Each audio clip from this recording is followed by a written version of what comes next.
Hello there. Welcome to the channel again. I got some feedback from some friends and some viewers, and they kind of want me to introduce myself. I don't really like to toot my own horn, but with the discussion going on social media about YouTube experts and stuff, let me give you a little background by myself. I was born and raised in Belgium, still live in Belgium. In the early 80s, through a rodeo club, I got into the riding part. I only went on one or two broncs, got hurt, but I loved the sport, so I got into the pickup man deal. And in order to do a good job there, it's really good that you have your horse really listening to yourself. So I went on, and through time, I got in touch with a lot of people. Basically, ended up in the Western horse industry. And in the early days, I showed in trail and Western pleasure and reining. But all in all, it dawned on me pretty quick that I had huge issues with keeping my nerves under control. And if as a rider you can't keep your nerves under control, your horse is not going to be tuned in right, and you're giving all these mixed signals. So I quit showing for about 10 years, from the, say, late 80s till the mid 90s. I started showing again because a friend brought a horse, and because what I did when I didn't show was just solve problems with horses and start colts for other people and trainers. But this one guy just kept that horse in training and wanted me to go show.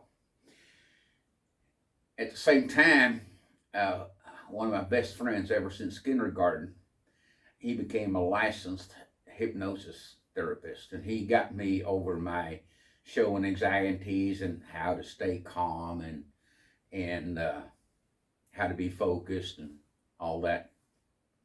So I started showing, and I got my deal of success. I never showed a lot because also in 1997 I got my first judge's card, and I enjoyed judging a lot.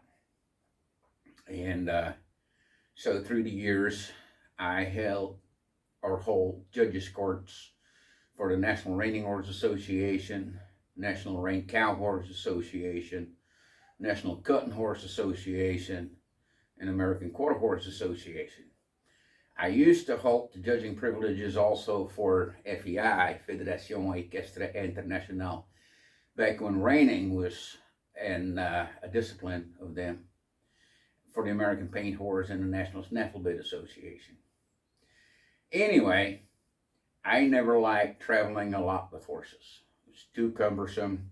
Plus, I always had a daytime job and trained the horses on the side. Usually had anywhere between 6 and 8 horses in training. That being said, I've judged a lot over the years, according to the statistics. I'm one of the first generation European judges, and according to several associations, very few Europeans have judged more shows than I have over the past 25 years or so. So anyway, that also because back in the 80s, in the 90s, I always had a fascination for rawhide gear. And back then, it either wasn't available over here, and whatever was available, I couldn't afford it at that point in time, with having a young family and 3 kids and a house and blah, blah.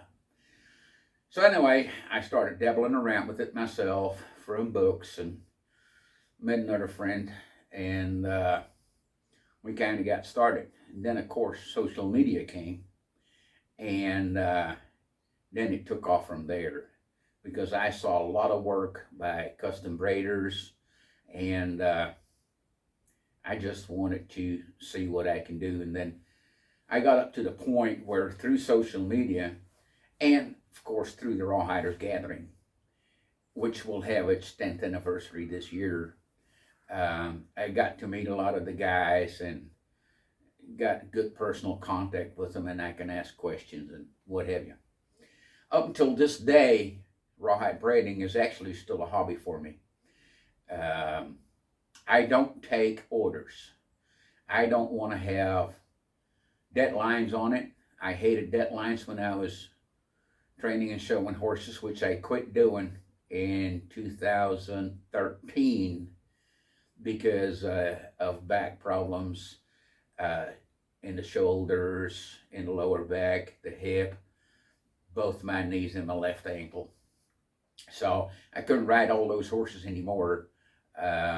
And now I'm solely training and riding my own horses. I'm a non-pro again for pretty much all associations except for AQHA, because if you're a cardiac judge for whatever association, you cannot be an amateur in AQHA. Well, that being said, my braiding took off. I don't take orders, which gives me the freedom and the liberty to experiment with techniques. Whenever I read something about a certain piece of gear where I think, that's interesting, I can make it and give it an honest try. And to me, giving an honest try is use it a couple of times, see if it works for you or not. So basically, again, all I'm saying in these videos is all just my opinion, the way I learned to use certain stuff that works for me. And both in training horses and rawhide braiding, for that matter, first of all, there's always room for improvement. You never quit learning. And what works for me does not necessarily work for somebody else. And I can share whatever works for me, but again, that does not mean it's going to work for anybody else. So as far as my riding goes, I hold 5 European championships, 2 in AQHA junior reining, 1 in AQHA junior cow horse, 1 in European Rein Cow Horse Association non-pro bridle, and 1 for the National Rein Cow Horse Association Regional European Champion for non-pro bridle. I was on the silver medal team for Belgium at the World Equestrian Games in Lexington, Kentucky. But I always loved judging probably more than I loved showing, so that's why I never showed a lot. You know, I went to, 4 or 5 shows a year, and pretty much local, except for a couple of championships I went to. So that's pretty much about it. I don't consider myself an expert. I consider myself a student of horsemanship and student of rawhide braiding, and more student of leather. So that's basically it. It doesn't amount to much, but it is what it is, and that's what I am and who I am. So if you like what I'm doing, hit the like button and push that subscribe button, and we'll keep in touch.